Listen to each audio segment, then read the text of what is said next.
my name is Rebecca Powers with SLCT, and here is what's happening in Sterling and Lancaster. The Sterling American Legion Post 189 will be holding a ham and bean supper November 5th at the First Church Hall. This event will begin at 5:30 p.m. and takeout is available. For more information, call Bob Temple at 978-479-0086.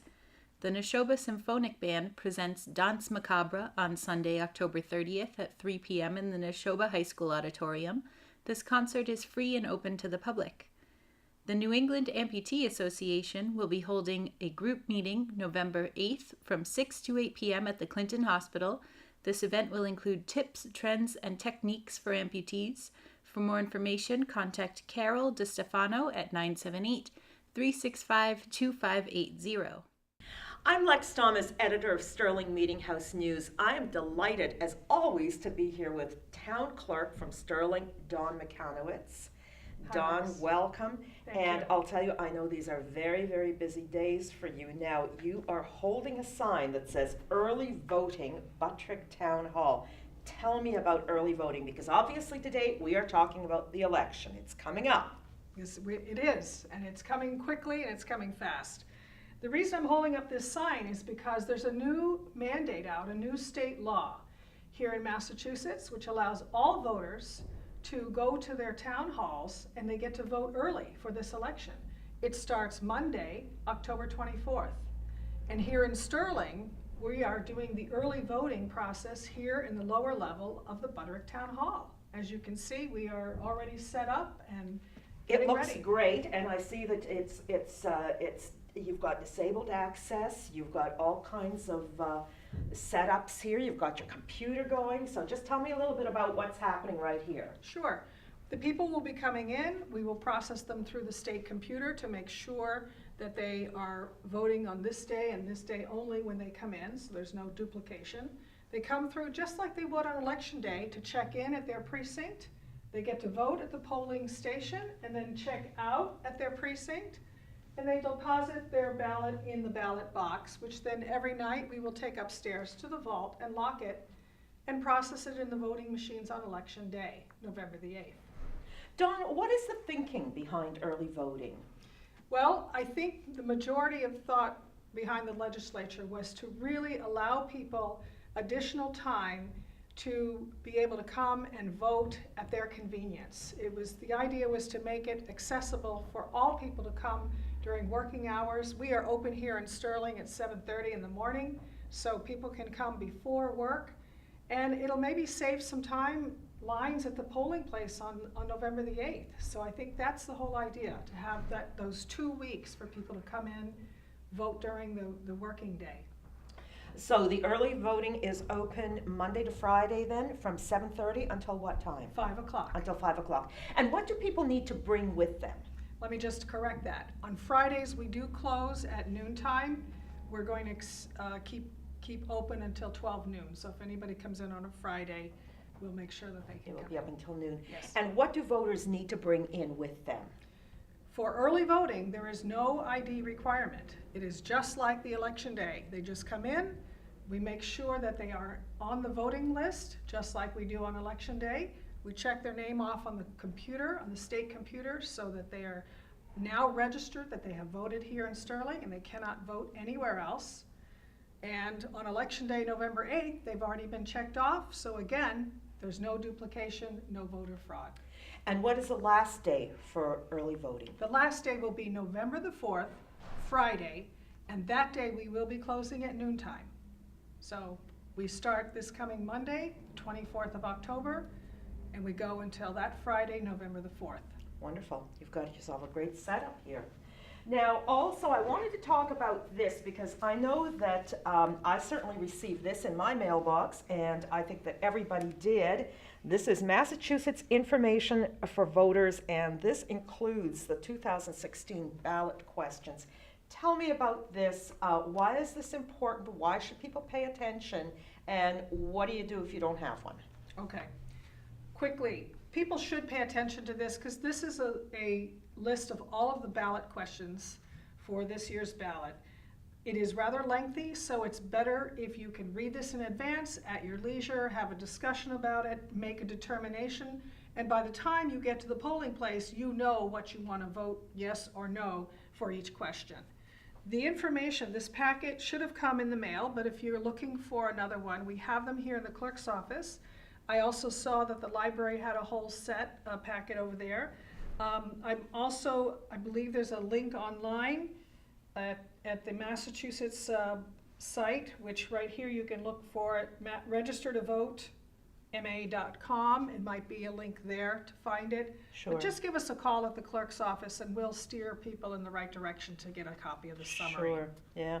But this looks really great. So then people will come in here, and this actually is, it's a little bit probably calmer as well than the polling stations on polling day. Yes. And so I would come here, I would fill out my ballot, right? Correct. After checking in. And then I would come here, I would check out depending on my address. Correct. On my precinct. It would be either number 1 or number 2, and then I would drop my ballot. Your ballot's actually going to go in an envelope. Okay. And on that envelope, you will have a signature and your address. And that information then is sealed in that envelope with your ballot and put in the ballot box. Excellent. And then we'll process all of those envelopes with the ballots on election day. Right. So they're treated very similarly to the absentee ballots. So, but it's an early voting, Sure. new thing. Sounds like a lot of extra work for you and your staff and your people here, yes? It is. Yes. It is, but we do this for the voters. Of course. We want to help them out. We want to allow people to take the time. If they want to come to the town hall at their leisure, they can relax, park, get downstairs through the elevator if need be. And as you can see, it's much more open here. It's kind of cozy. But It is. hopefully there won't be any lines here. Right, and now, just to be very clear, we are downstairs in the Buttrick building. This is where early voting is. This is not, however, where voting is on election day. Let's just make that very clear. Voting on election day is where? On election day, November the 8th, we will be at the Houghton School Gym, as always, on 32 Boutel Road. And again, the election hours are the same as always. That's a normal standard election day. Houghton School in the gym, Tuesday, November the 8th. Very good, and this facility now is open until November 4th, opens on October 24th on Correct. Monday to Thursday, 7:30 a.m. till 5 p.m., and on Fridays until noon. So make sure you get out there and vote. There is no excuse. We're making it as easy for you as possible. Thank you so much, Dawn. With the election coming up in just a few weeks, Massachusetts towns and communities are all busy getting voters out to the polls and making sure that voters know what they need to know. I'm here with Mary Dalderetti. She is the town clerk in Lancaster, Massachusetts. Welcome, Mary. Hi, thank you for having me. Now, first of all, tell me about early voting. Is early voting going on here in Lancaster? It is definitely going on. We start next Monday, October 24th. The session will run from October 24th through November 4th at noon. So people have 2 whole weeks to come over and early vote. Now, where do they go for that? Okay, we have a handicapped accessible place right through the front door of Town Hall. We also can have people vote right at my office if that's more convenient to them, which is in the back edge of the parking lot. And we're going to have 2 sessions at the Thayer Memorial Library and 1 session at the Community Center during the pancake breakfast. Very good. Now, what are the hours during now? On Fridays, it's until noon, I know. Right. But Monday to Thursday, Well, what are the Friday hours? the 28th, we're 7 to 3, and then Friday the Okay. 4th, we're 7 to noon. Very good. And the other days, Every go day from- that we have Yep. regular office hours, we'll be here to assist with early voting. Very good. Now, what do you think is the thinking behind early voting, and do you think that people are going to take advantage of this? Well, I certainly hope that they will. I think the thoughts behind this are that it's more convenient to the voter, and we want to encourage voters to come out and take advantage of this. I think it gives them an opportunity not have to fight traffic or lines or, and it helps them to fit it into their schedule. Sure. Now then, on election day, on November 8th, what is the protocol for that? Where does that happen? What are the hours? The actual voting will take place right here in Town Hall in this very room that we're here in. And both precincts 1 and 2, will take place right here. Very So good. our hours, we're actually opening early, so we'll be here from 6 a.m. until 8 p.m. Very good. So that must make an awful lot of work for you. It's yeah, it's a hectic time for town clerks. It can be, yes, and we're hoping that people will take advantage of this, because then it's like having a party, and we want people to attend it. Exactly. Yeah. Well, very good. Good luck with all of that. Thank and you. Thank you for the information. You're Mary. very welcome, and thank you for talking to me today. The Friends of the Sterling Senior Center will be holding their monthly pancake breakfast on Friday, October 28th from 7:30 to 9:30 a.m. Proceeds help support the Senior Center. The WRHS Booster Club will be holding the 9th Annual Craft and Artisan Fair on November 12th. This event will take place at the Wachusett High School from 9 a.m. to 3 p.m. Specialties include a wide variety of handcrafted gifts and apparel, home decor, jewelry, and more. Wachusett Music Series presents Dawn White with special guests Bridge and Davies, November 12th at the First Church in Sterling. For more information or for tickets, go to www.wachusettmusic.net. The Animal Control Commission in Lancaster is seeking new members. The commission meets once a month with the Animal Control Officer to evaluate animal control problems. For more information, contact Mary Beth Eugene at 978-365-5672. Sean Hamilton is General Manager of Sterling Municipal Light Department, and as always, you have so much going on. You hosted a fantastic event here last week in Sterling that's very, very significant for our town and for our ratepayers. Tell me what that was all about. Last week we had the groundbreaking ceremony for the it's a Clean Resiliency Initiative kickoff project. It's an energy storage project for that'll be storing energy that comes off the grid into the project, or off the solar panels into the project, that we can use it any other time. It allows us to store energy, which you don't normally do except for hydro plants. Last week's event was to celebrate, because this involves the Department of Energy and Resources gave us a $1.46 million grant. The Department of Energy, working with Sandia National Labs, gave us $250,000 grant. Plus, we're also going to work with the Sandia National Labs over the next year to review the numbers and look at what this project can do and how it can benefit the ratepayers. We know starting off that it'll help the ratepayers tremendously. We can shift low-cost power from the middle of the night to the peak periods. We can shave our peak periods. We can use this for resiliency, there's a lot of things. The primary grant, with purpose for the grant, was to help us store power in the event of a major outage. We could feed down to the police station with a dispatch center for multiple hours, over 100 hours. We could store the power to run that station for 100 hours without needing outside sources. And that was the original grant. And it's grown to be what I found out later on was it's the first in Massachusetts, and also it's the largest in New England. We've actually, this project in itself has doubled the storage in Massachusetts, just this project alone.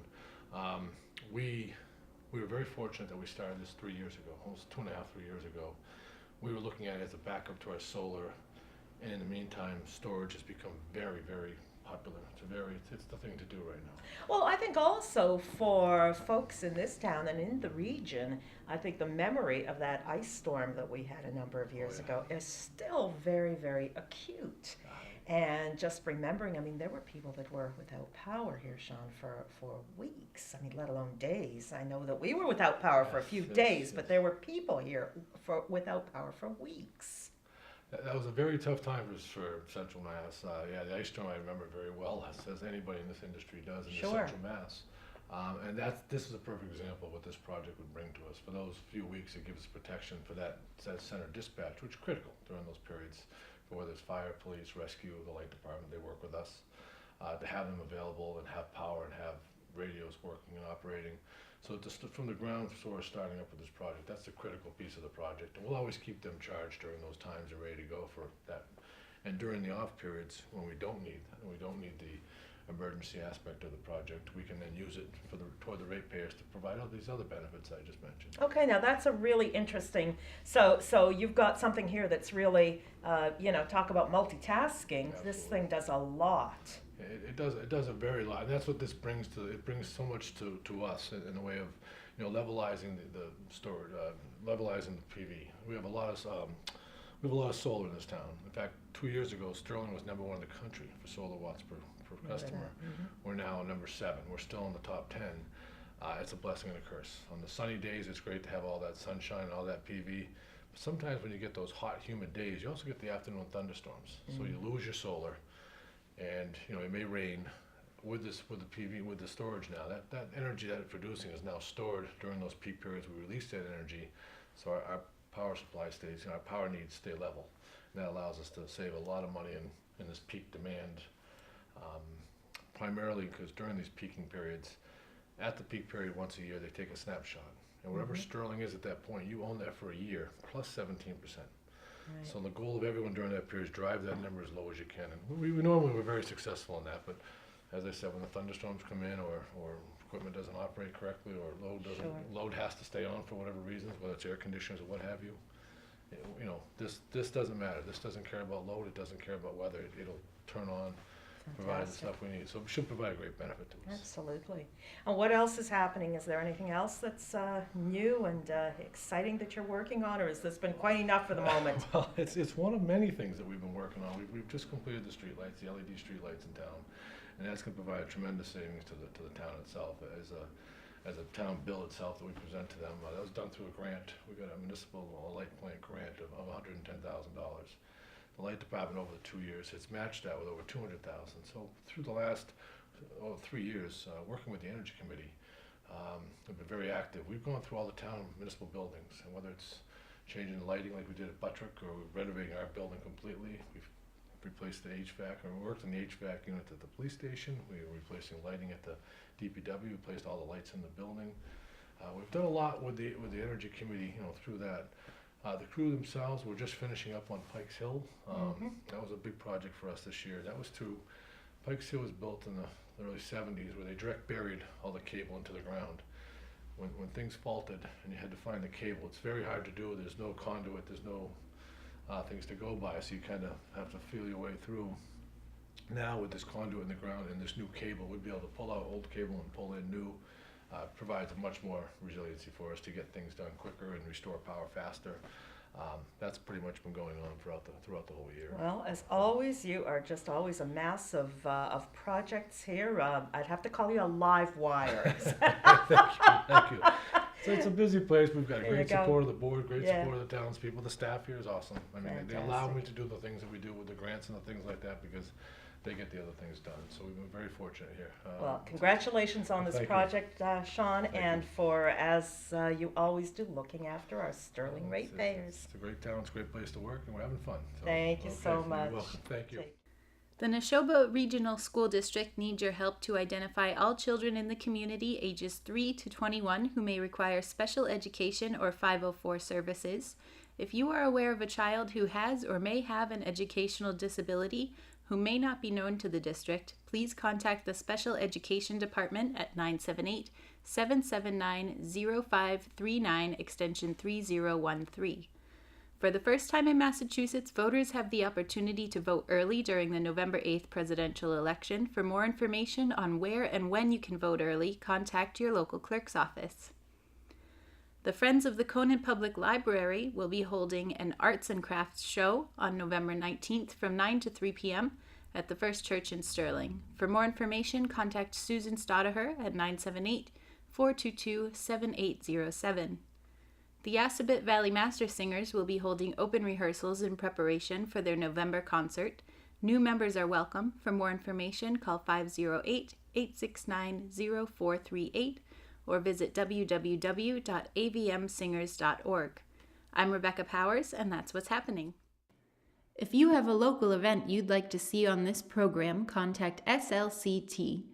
SLCT is looking for more volunteers to help with filming and editing. If you know someone interested, have them contact us at 978-733-1139 or email slc.tv810@gmail.com.